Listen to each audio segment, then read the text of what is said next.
Hello students, welcome to your English class, and today we are going to read and understand the second chapter of Flamingo, The Lost Spring of class 12. Now, let's start with this chapter, The Lost Spring. And this story is about childhood which is not happy, जो गरीबी में है, जिससे बचपना छीन लिया गया, that is stolen. Okay? And here the writer is Anees Jung. Anees जंग एक इंडियन राइटर है जो बहुत ही फेमस एडिटर और कॉलमिनिस्ट जर्नलिस्ट है थी. और वो उन्होंने ही इस स्टोरी में लिखा है जिसके बारे में यहाँ पे स्टोरी ये दो स्टोरीज़ का कलेक्शन है. उसमें फर्स्ट वाली story is the name is sometimes I find a rupee in the garbage and one story is about Sahib. ये फर्स्ट वाली जो स्टोरी है वो साहिब के बारे में, और एक मुकेश है जो सेकंड स्टोरी में है, वो हम लोग इसके बाद देखेंगे सेकंड पार्ट में. Alright, so this writer she is writing about children of deprived background. इस स्टोरी इस राइटर ने, अनीस जंग ने लिखा है उन बच्चों के बारे में जो बहुत ही गरीबी में जी रहे हैं और जिनके पास कुछ भी नहीं है. उनके पास सारी फैसिलिटीज़, वो हर चीज़ से डिप्राइव्ड है, जिन कोई भी फैसिलिटी उनके पास नहीं है. सो लेट्स रीड उनकी लाइफ के बारे में राइटर ने बताया है. जो बच्चे स्लम्स में रहते हैं, गरीब झोपड़पट्टी में बहुत गरीबी में रहते हैं, उनके बारे में राइटर ने बताया. So let's read the first chapter. पहली वाली इस में जो दो पार्ट्स है, तो उसमें से फर्स्ट स्टोरी हम लोग पढ़ते हैं. और उस स्टोरी का नाम क्या है? Sometimes I find a rupee in the garbage. So कभी कभी मुझे 1 रुपया मिलता है कूड़े में. So this Saheb is saying, why do you do this? I ask Saheb, whom I encounter every morning scrounging for gold in the garbage dumps of my neighborhood. So writer बोलती हैं, साहिब से बात कर रही हैं कि why do you do this, क्यों ये काम करते हो. I ask Saheb whom I encounter every morning, जिनसे वो हर सुबह मिलती हैं, इनकाउंटर करती हैं, मीट करती हैं. Scrounging, and what is he doing? जब वो सुबह मिलती हैं तो वो क्या करता रहता है? स्क्राउंज, ढूंढता रहता है. Searching for gold. Searching for gold here is anything useful. कुछ भी काम की चीज़ को वो कूड़े के डंप में, कूड़े के ढेर पर ढूंढता रहता है. जो उनके पड़ोस में जो एरिया है, कूड़ा का ढेर है, वहाँ पे नेबरहुड में जो है वो ढूंढता रहता है. वहाँ पे कुछ भी काम का gold. Gold means anything of use for him, किसी भी काम का जो उसके काम का हो. Sahib left his home long ago. Sahib ने अपना घर बहुत ही पहले छोड़ दिया था. कहाँ था उनका घर? Set amidst the green fields of Dhaka. Dhaka के ग्रीन फील्ड्स में के बीच में उनका घर था. Amidst, in the middle of the green fields, हरे भरे खेतों के बीच में. ढाका दैट इज़ बांग्लादेश में का घर था. His home is not even a distant memory. ये भी नहीं है कि वो बहुत बहुत सालों पुराना है, हाल फिलहाल की मेमोरी है उनकी, बहुत दूर की मेमोरी नहीं है. मतलब उन्हें याद है. और ये सब क्या बता? There were many storms that swept away their fields and homes. तो वहाँ पे बहुत सारे स्टॉर्म्स, बहुत सारे तूफान थे, जिसके चलते, साइक्लोन्स होंगे, स्टॉर्म्स होंगे, जिसके चलते उनके फील्ड्स, उनके खेत और घर सारे बाढ़ में स्वेप्ट, बह गए थे. His mother tells him. ये सारी बातें उनकी मदर उनको बताती हैं. That's why they left looking for gold in the big city where he now lives. तो इसलिए उन लोगों ने अपने घर को, ढाका को छोड़ दिया था. और कहाँ आ गए थे? क्या ढूंढने चले आए थे? गोल्ड, कुछ भी काम की चीज़ ढूंढने के लिए इस शहर में, जो वहाँ अब वो रहते हैं, वहाँ ये आ गए थे. In the big city where he now lives, अब रहते हैं. I have nothing else to do. So जो शुरू में राइटर ने जो क्वेश्चन पूछा था, why do you do this, इस बात के लिए राइटर ने ये पूछा कि why do you do this. Okay, so इसका आंसर उसने किया कि I have nothing else to do. मैं क्या क्यों करता हूँ? क्योंकि मेरे पास कोई और काम नहीं है. ओके, सो ही मटर्स, वो बहुत सॉफ्टली ये बात बोलता है, मटरिंग बुदबुदाक मीन्स बहुत सॉफ्टली एंड बहुत क्लियर अनक्लियर वॉइस में मुंह दबाकर प्रेस करके वो बात बोलता है। और हाँ, वो बहुत कॉन्फिडेंट नहीं है अपने आंसर को देने के लिए, इसलिए वो नज़र उधर हटाकर दूर लुकिंग अवे वो ये बात बोलता है ना। Go to school.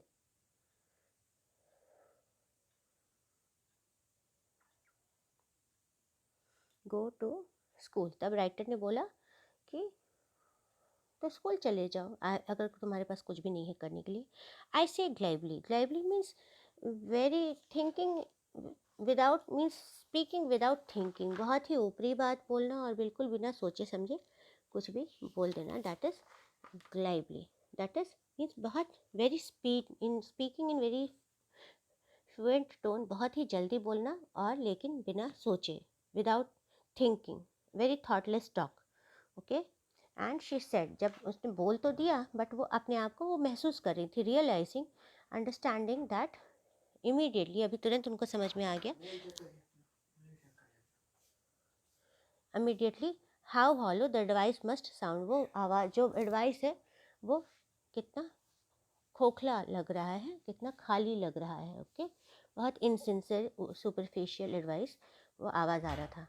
There is no sound in my neighbourhood, when they build one I will go. There is no school in my neighbourhood, when they build one I will go. So Saheb अब बोलते हैं कि मेरे आसपास कोई भी school नहीं है, अगर वो एक बनाएंगे तो मैं जाऊँगा। जब वो बोलते हैं कि तुम स्कूल क्यों नहीं जाते, उसका आंसर ये, if I start a school will you come, I ask half joking.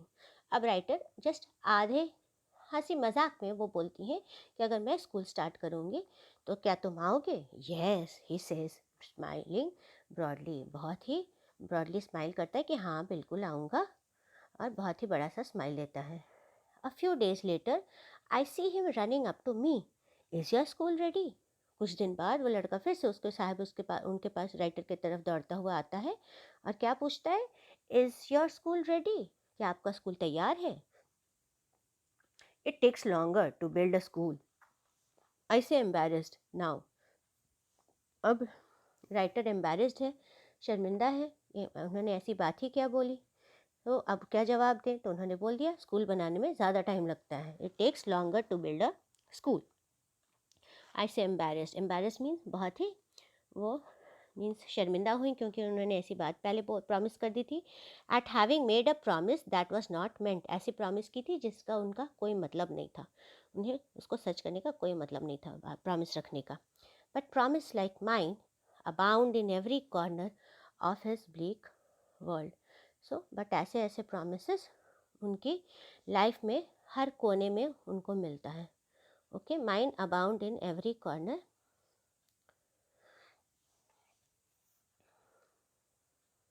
In every corner end of his bleak world, उनके खाली धुंधली दुनिया में ये बिल्कुल हर जगह उनको ऐसे झूठे प्रॉमिसेस भरे हुए हैं, abound. Okay. Filled with. After months of knowing him, बहुत महीने तक जब वो उनको जान गई, I ask him his name, तब मैंने राइटर ने उनसे नाम पूछा। साहिब आलम ही अनाउंसेस, उनका नाम क्या था? साहिब का साहिब आलम, उसने अनाउंस किया। He does not know what it means, पर हाँ साहिब को पता नहीं है कि उसके नाम का मतलब क्या है, साहिब आलम का। If he new it's meaning, Lord of the universe, he would have a hard time believing it. अगर उसे सच में पता होता कि उसका नाम उनका मतलब क्या है, तब उसे बहुत मुश्किल होता है अपने नाम पर विश्वास करने में, क्योंकि उसकी लाइफ बिल्कुल एक कूड़े बिनने की थी और नाम था साहिब आलम। कितना कॉन्ट्रास्ट था। Unaware of what his name represents, he roams the streets with his friends, an army of barefoot boys who appear like the morning birds and disappear at noon. तो अपने नाम से अनजान, अनअवेयर, अपने नाम से कि क्या वो रिप्रेजेंट, उसके नाम किस चीज़ को दर्शाता है, रिप्रेजेंट करता है, वो अपना घूमता रहता है, रोम्स द स्ट्रीट, गलियों में घूमता रहता है अपने फ्रेंड्स के साथ। An army of barefoot boys, एक झुंड है खाली पैर घूमने वाले बच्चों की, लड़कों की। और वो कैसे सुबह सुबह ऐसे दिखते हैं, सुबह जैसे मॉर्निंग में जो चिड़िया होते हैं उस तरह से वो दिखते हैं। और देन और शाम दोपहर तक वो गायब हो जाते हैं. Over the months I have come to recognise each of them. इतने महीनों में राइटर हर एक बच्चे को पहचान गई हैं. Y aunt you wearing chappals, I ask one. अब राइटर एक बच्चे से पूछते तुम चप्पल क्यों नहीं पहने हो. My mother did not bring them down from the shelf. अब बच्चा क्या बोले कि मेरे पास चप्पल नहीं है, तो उसने एक सिंपल सा जवाब दे दिया कि हाँ, क्योंकि मेरी मम्मी चप्पल नहीं शेल्फ के ऊपर कबर्ड में से नहीं नीचे उतार कर देती है. ही आंसर सिंपल, बहुत सिंपल सा उसने एक जवाब दे दिया. Even if she did he will throw it them off. अब क्या होता है, बच्चे जब दो चार रहते हैं तो एक बच्चा अगर कुछ बोलता है तो दूसरे उसकी खिंचाई करता है. तो इसके एक और फ्रेंड ने भी ये बात बोला कि हाँ, अगर उसकी मम्मी अगर एक दे भी देती तो वो फेंक देता उनको. Ads another who is wearing shoes. और ये इस लड़के के पास ने 2 शूज़ पहनी हुई थी, दो तरह के, दैट डू नॉट मैच, जो एक दूसरे से मैच बिल्कुल नहीं कर रहा था. When I comment on it, he shuffles his feet and says nothing.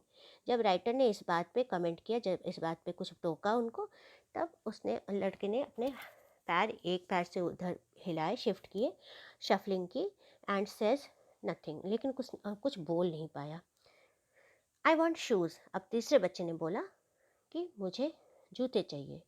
And who has never owned a pair of all his life. जिसने अपने पूरे लाइफ में कभी भी एक भी जोड़े जूते नहीं पाए हैं, नहीं ओन किए हैं, नहीं बिलोंग किया है ना. So I wonder now.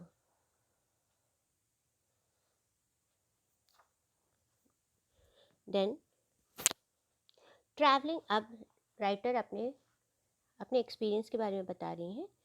That कि अभी तक वो जितना भी ट्रैवल किया है उन्होंने, उस हिसाब से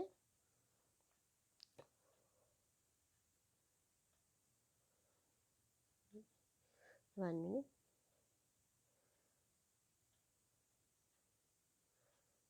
पेज चेंज हो गया. Alright. So she says that as far as she has traveled, जितने राइटर ने ट्रैवल किया है, I've seen children walking barefoot. मैंने बच्चों को खाली पैर घूमते देखा है. In cities on village road. शहर में भी और विलेज रोड में भी उनको खाली पैर घूमते देखा है. It's not lack of money but a tradition to stay barefoot is one explanation. एक जो इस बात का एक्सप्लेनेशन है, जो इस बात को समझाने के लिए है, वो है कि पैसे की कमी नहीं है. Not lack of money, money की कमी के लिए नहीं है, बट ये ट्रेडिशन में, ये कल्चर है हमारा कि हम खाली पैर घूमते हैं. एक सफाई इस बात की एक्सप्लेनेशन एक है.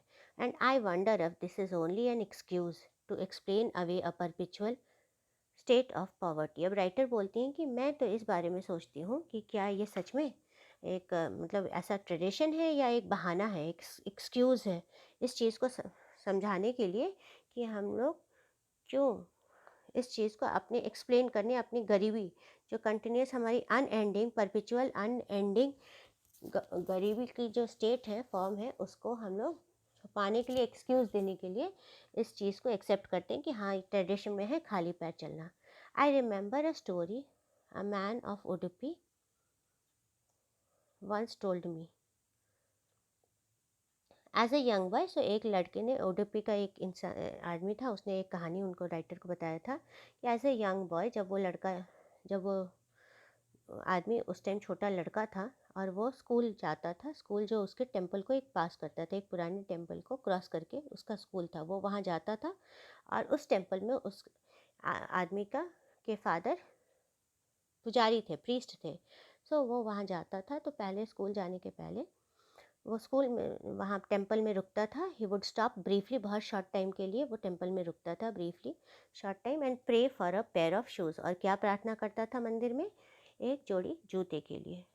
30 years later, I visited his town and the temple, which was now drowned in an air of desolation. So 30 years के बाद, 30 साल के बाद, राइटर वापस उस टेंपल में जाती हैं जो अब बिल्कुल अकेला, डेसोलेट, अंधेरा मीन्स अकेला छूट गया था बिल्कुल, और वहाँ कोई बिल्कुल वो मतलब खोखला टूटा फूटा हो गया था, ऑलमोस्ट बिल्कुल अकेला, एकांत और डेसोलेट हो गया था, बिल्कुल यूजलेस मीन्स खंडर बना हुआ था। और उसके बैकयार्ड में, लेकिन हाँ खंडर तो स्कूल टेम्पल का हालत तो अच्छा नहीं था, कंडीशन अच्छा नहीं था, बट हाँ उसके टेम्पल के पीछे जो आंगन होगा वहाँ पे नया पंडित रहता था, नया पुजारी रहता था। And there were red and white plastic chairs, और वहाँ पे अच्छे रेड और वाइट कलर के प्लास्टिक चेयर्स भी रखे थे। मीन्स अब इन पहले वाले पुजारी के कंपैरिजन में अब वाले पुजारी की कंडीशन ज़्यादा अच्छी थी, भले ही टेम्पल की कंडीशन उतनी अच्छी ना हो। So a young boy dressed in a grey uniform wearing socks and shoes. So एक नया छोटा सा बच्चा जो कि ये सॉक्स एंड शूज़ पहने हुए थे, मीन्स जो पहले वाले के पास शूज़ भी नहीं थे और यहाँ पे सॉक्स शूज़ अच्छे से पहने हुआ था, वो अराइव्ड पैंटिंग, बहुत ही हांफता हुआ आया होगा, क्योंकि अच्छा खाता पीता बच्चा तो बहुत स्ट्रांग नहीं होगा, तो इसलिए वो पैंट बहुत सांस लेने में से ज़्यादा दौड़ने से सांस में थोड़ी सी अनकम्फर्टेबल होगा, panting, and threw his big school bag on a folding bed. So और उसने अपना बिग स्कूल बैग अपना वहाँ बेड पे फेंक दिया। Looking at the boy I remembered the prayer another boy had made to the goddess when he had finally got a pair of shoes. जब उस लड़के को देखा तो राइटर को वो पहले वाला लड़का याद आया जिसने जब उसे जूते मिल गए थे तब उसने एक और प्रार्थना की थी देवी माँ से, गॉडेस से, और क्या किया था कि he had let me never lose them. जब उसे जूते मिल गए तब उसने प्रार्थना की थी कि भगवान मेरे माँ मेरे ये जूते कभी खोए नहीं। The goddess had granted his prayer. So goddess ने उनकी बात को ग्रांट किया था, उनको आशीर्वाद दिया था और उनका सच में जूता कभी नहीं खोया था।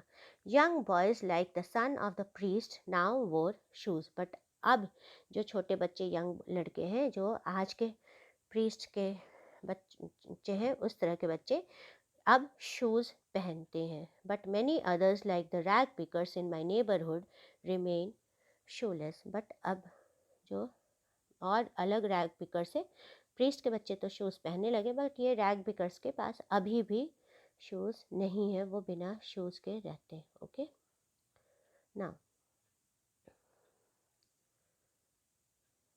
माई acquaintance with the barefoot rag pickers leads me to Seemapuri. So writer बोलती हैं कि अब उनके जो जान पहचान एक्वेंटेंस है जो उनका इन बच्चों से, जो रैग पिकर्स, जो खाली पैर जो रैग पिकर्स घूमते हैं, वो कहाँ उनको लेकर गया, कहाँ, इट लीड्स टू सीमापुरी, उनको लेकर गया सीमापुरी एरिया में, place in the periphery of Delhi, जो दिल्ली के outer area, periphery means outer बाहरी इलाके में है, yet miles away from it. होने को तो वो बाहरी इलाका ही है, लेकिन जो डिफरेंस था उस बाहरी इलाके में और सच में दिल्ली में, वो सच में माइल्स अवे था, बिल्कुल लगता था कोसों दूर वाली फ़र्क है। मेटाफोरिकली मीन्स टू रिप्रेजेंट ऐसी जगह की जो बातों में वो सच में वहाँ दिख रहा था ना, दोज डिफरेंस वहाँ पे बहुत ही ज़मीन आसमान का बिल्कुल फ़र्क था। Those who live here are squatters. Squatters means illegal, जो यहाँ रहते हैं वो इलीगल यहाँ पे रेसिडेंट हैं, वो लीगल यहाँ के रेसिडेंट नहीं है। और they are squatters who came from Bangladesh back in 1971। ये घुसपैठिए हुए इलीगल माइग्रेंट्स हुए जो बांग्लादेश से 1971 में आए थे। Saheb's family is among them, और उसमें कौन है, साहब की फैमिली भी उन लोगों के बीच में एक और है। Seemapuri was then a wilderness. Seemapuri वो उस टाइम बिल्कुल खाली सुनसान एरिया था, और it still is, but it is no longer empty. हाँ वो अभी भी खाली बिल्कुल अनयूज प्लेस है, लेकिन अब वो सुनसान खंडर एरिया तो है, बट अब वहाँ पे ये नहीं है, अंधेरा बिल्कुल, मीन्स लोग वहाँ बहुत रहते हैं, अब एकांत नहीं है बिल्कुल। So but it is no longer empty. In structures of mud, so mud के जो घर हैं, मशीन बने हुए स्ट्रक्चर शेप्स, उसमें क्या है, with roof of tin and tarpaulin. So इसके रूफ मिट्टी के घर बने हैं और उसके ऊपर रूफ छत पड़े हैं टिन के और टर्पॉलिन है जो बहुत मोटा सा कपड़ा होता है उसका, ओके, उसका छत बना हुआ है। डिवॉइड ऑफ सीवेज, और यस सीवेज भी नहीं है, devoid means not having it, and devoid of sewage, sewage जो वेस्ट मटेरियल जो हमारा होता है ड्रेन, उसके लिए नहीं है, ड्रेनेज नाली नहीं है, और रनिंग वाटर पीने वाले साफ पानी भी वहाँ पे अवेलेबल नहीं है। और वहाँ पे how many people are living, there are 10,000 rag pickers live, 10,000 rag pickers. They have lived here for more than 30 years without an identity. So ये यहाँ पर 30 years से ज़्यादा समय से रह रहे हैं और ना तो उनके पास आइडेंटिटी है, ना तो कोई पहचान है, विदाउट परमिट्स, ना तो उनके पास कोई भी परमिशन है, okay, without permit,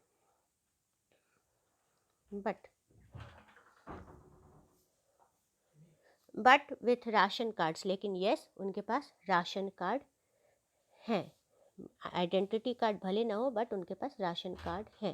that gets their names on voter ID, जो जिसके चलते उनके नाम वोटर लिस्ट में है, and enable them to buy grains, और इस तरह से ये एबल होते, केपेबल हो जाते हैं ग्रेन्स, ग्रेन्स मीन्स अनाज खरीदने के लिए।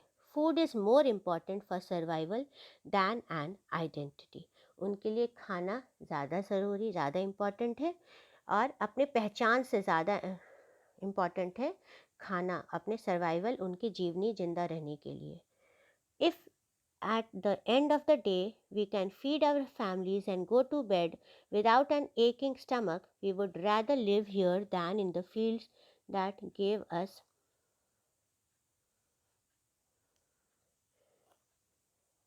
we would rather live here than in the fields that gave us no grain. So एक वुमेन जो इस ग्रुप में है वो बोलती हैं कि इट विल बी बेटर, ज़्यादा अच्छा होता अगर हम लोग यहाँ पे दैट जो हमें अगर दिन के अंत में इफ़ हम लोग वी गेट फूड, हम अपने फैमिली का पेट भर सके, we can feed our families then and go to bed without an aching stomach, और हम लोग सोने जा सके बिना दर्द दुखते हुए पेट के, जो मीन्स भूख से जो दर्द दुख रहे हो वैसे पेट के बिना अगर हम लोग सोने जा सके, तो इससे अच्छा हम यहाँ ज़्यादा अच्छा रहना पसंद करेंगे अपने उन खेतों के जहाँ हमें कोई अनाज नहीं मिलता था, which gave us no grain, okay. So say a group of women, so एक ग्रुप ऑफ वुमेन है, बहुत झुंड है लेडीज़ की, उसमें से एक लेडी बोलती हैं, एंड इन टैटर्ड साड़ीज़, जो इनकी साड़ी बिल्कुल फटी और पुरानी थी, tattered. When I ask them means stone and old, when I asked them why they left their beautiful land of green fields and river, जब राइटर ने पूछा कि आप लोगों ने अपने इतने खूबसूरत ज़मीन जो हरा और पानी से भरा, रिवर से भरा हुआ था, उसको क्यों छोड़ा, तब उन्होंने बोला कि ऐसी जगह जहाँ हमें अनाज ना मिला उससे अच्छा है कम से कम कुछ खा कर तो हम यहाँ सोते हैं, रात को खाली पेट में दर्द के साथ नहीं सोते।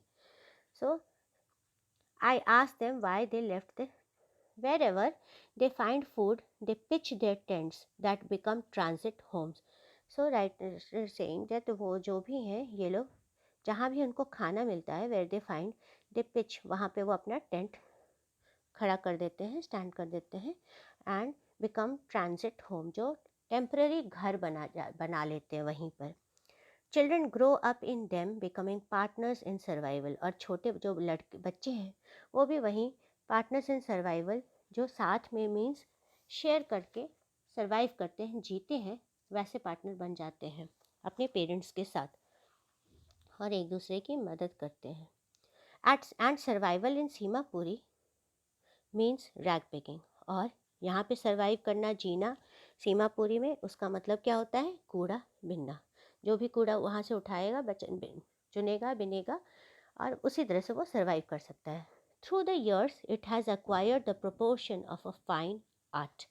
सो इतने सालों में इसने ये रैग पिकिंग को भी एक बहुत ही अच्छा कला बना लिया है, उसने स्किल बना लिया, इसको फाइन आर्ट बना लिया है, वो बढ़ गया है, बस एक रैग पिकिंग नहीं होकर के एक तरीका, उनका एक्सपर्टाइज इसमें भी हो गया है कि कौन कितना अच्छे से उसमें से कूड़ा काम की चीज़ निकाल सकता है। Garbage to them is gold. Garbage उनके लिए गोल्ड है, सोने के बराबर है, क्योंकि उससे उसको बहुत सारी काम की चीज़, सर्वाइवल के लिए बहुत कुछ मिलता है ना। It is their daily bread, a roof over their heads, even if it is a leaking roof. So इस गार्बेज का मतलब है कि वहाँ से पैसे मिलेंगे और उसके चलते उनको डेली ब्रेड मिलेगा, घर रोज़ का खाना मिलेगा, रोटी मिलेगी। अ रूफ ओवर देयर हेड, और उनके छत, सर पर एक छत होगा, रूफ होगी। इवन दो, अगर शायद वो लीक ही कर रही हो, बहुत अच्छी छत नहीं लेकिन कम से कम छत तो है। But for a child it is even more. ये सब पेरेंट्स के लिए है, लेकिन एक बच्चे के लिए तो उससे भी बहुत ज़्यादा इसका वैल्यू है। I sometimes find a rupee, even a 10 rupee note, Sahib says. So and his eyes lighting up. तो साहब अपने एक्सपीरियंस बताता है कि मुझे इस कूड़े के ढेर में से कभी 1 रुपया मिलता है, तो कभी कभी 10 रुपये भी मिल जाते हैं। Sahib says his eyes lighting up means उसकी आंखों में एक चमक आ जाती है जब वो बताता है कि उसे 1 रुपया तो मिलता है, कभी कभी तो उसे 10 रुपये भी मिल जाते हैं, क्योंकि उसके लिए वो बहुत ज़्यादा वैल्यू रखता है। When you can find a silver coin in a heap of garbage, you don't stop scrounging. और हाँ, किसी ने अगर एक सिल्वर कॉइन या 10 रुपये के पैसे सिक्के मिल जाए, तब जो इतनी वैल्यू रखती है उनके लिए, तो आप तो बिल्कुल फिर उसके बाद उसमें से ढूंढना, स्क्राउंजिंग करना बिल्कुल नहीं छोड़ सकते। तब तो आप और इनकरेज हो जाते, और मोटिवेट हो जाते कि आपको और भी कुछ ज़्यादा अच्छा वैल्यू वाली सामान उसमें मिलेगी।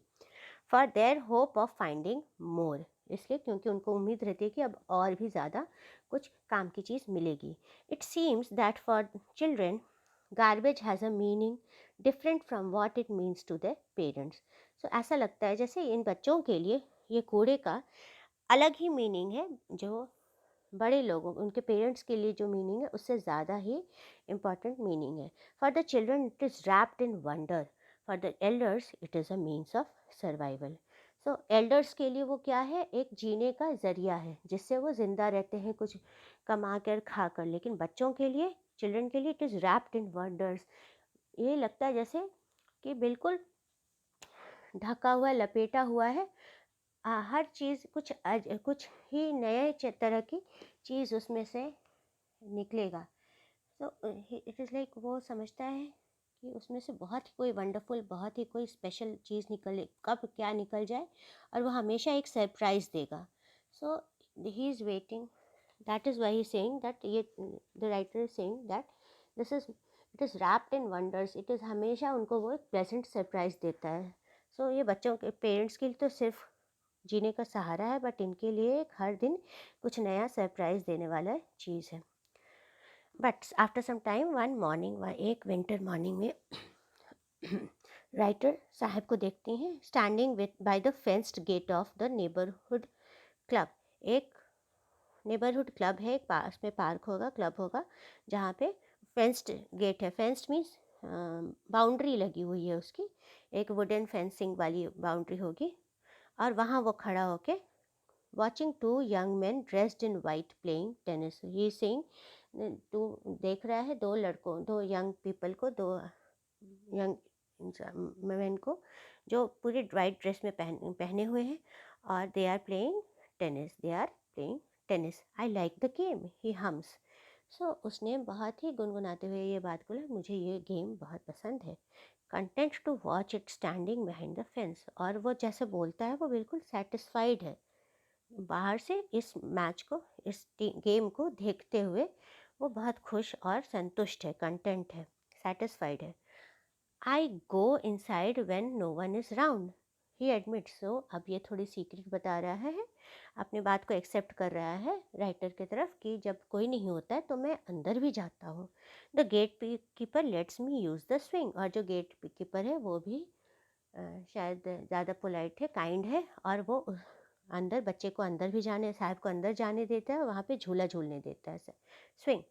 साहब too is wearing tennis shoes that look strange over his discoloured shirts and shorts. So Saheb अभी एक टेनिस शू पहने हुए हैं दोनों पैर में, एक पैर, और लेकिन वो बहुत अजीब लग रहा है क्योंकि उसके जो कपड़े, जो फीके पड़े हुए डिस्कलर्ड कपड़े, और जो पैंट है, हाफ पैंट है उसके कंपैरिजन में ये जूते काफ़ी अजीब लग रहे हैं क्योंकि जूतों का कंडीशन ज़्यादा अच्छा है उसके कपड़ों से.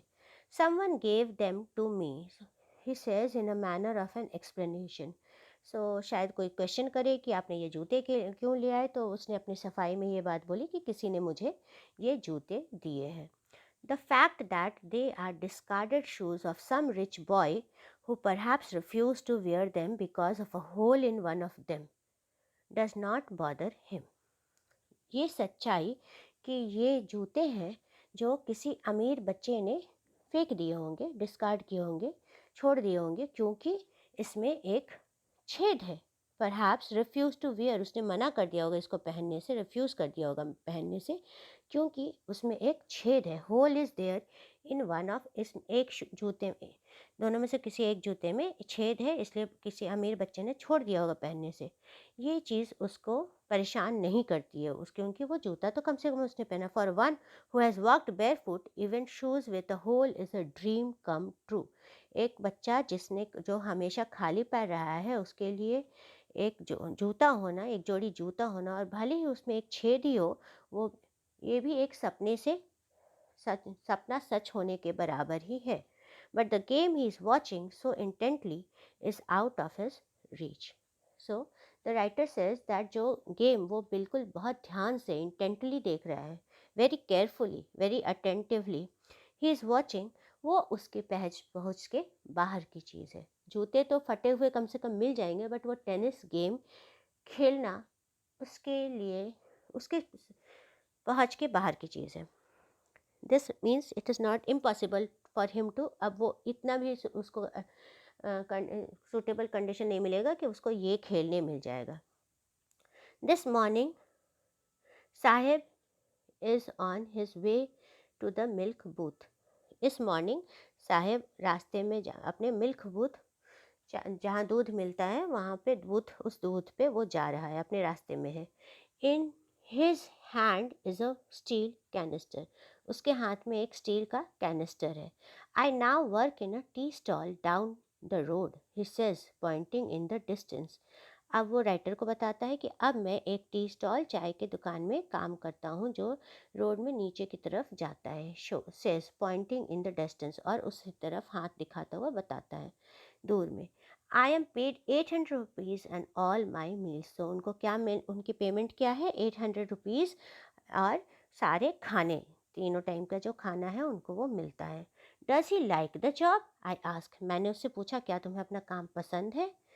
His face I see has lost the carefree look. तब राइटर बोलती है कि मैंने उसके चेहरे को देखा, उसके चेहरे में से अब वो जो बिल्कुल कोई टेंशन नहीं होना, निश्चिंत होना, वो वाला जो लुक था, जो केयर फ्री, जिसमें बिल्कुल कोई भी किसी भी चीज़ के लिए ख्याल नहीं था और बिल्कुल फ्री लुक था, अब वो नहीं था उसके चेहरे पे. उसके चेहरे पे अब जिम्मेदारी थी, प्रेशर था. The steel canister seems heavier than the plastic bag he would carry so lightly over his shoulder. So जो स्टील का जो बर्तन था, कैनिस्टर, जो कैन था जिसमें वो चाय के लिए, दूध के लिए ले जा रहा था, वो ज़्यादा भारी लग रहा था. उसके जो रैग, जो कूड़ा उठाने के लिए जो प्लास्टिक का बोरा वो अपने पास रखता था, उससे ये ज़्यादा भारी लग रहा था, ज़्यादा बर्डन वाला लग रहा था. द बैग वॉज हिज, क्योंकि जो बैग था वो उसका अपना था, बट ये जो कैनिस्टर है वो किसी और का है, और वो अब उसके ऊपर जिम्मेदारी है.